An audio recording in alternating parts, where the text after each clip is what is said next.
ជំរាបសួរពុកម៉ែបងប្អូនទាំងអស់គ្នានេះគឺជាមុនគាថាស្ដោះស្កុនមេទី2មេទី2នេះក៏ដូចជានឹងមេទី1ដែរពុកម៉ែបងប្អូនយើងអាចស្ដោះស្កុនបានគ្រប់ប្រភេទ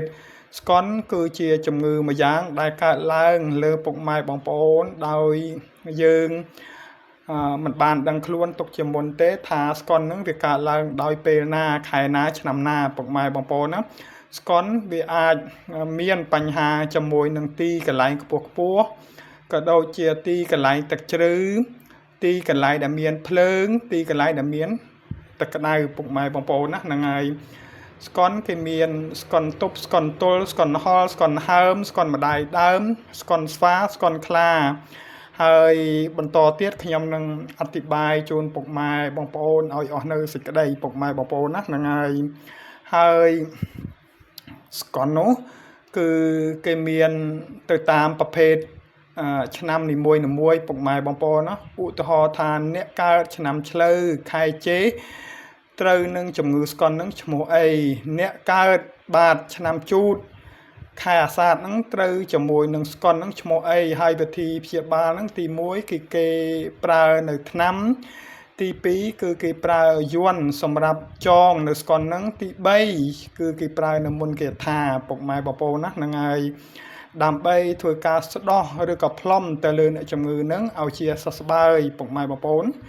ហើយអ្វីដែលខ្ញុំបានជម្រាបសង្ឃឹមថាពុកម៉ែបងប្អូនបាទនឹងយល់ហើយបើសិនតែពុកម៉ែបងប្អូននៅមានការសពេចសពិលទេពុកម៉ែបងប្អូនទាំងគ្នាអាចខមមិនឬក៏ខលសួរខ្ញុំបានអំពីបញ្ហាស្កុនរបស់ពុកម៉ែបងប្អូនទាំងគ្នាដែលកំពុងតែជួបប្រទះនៅលើ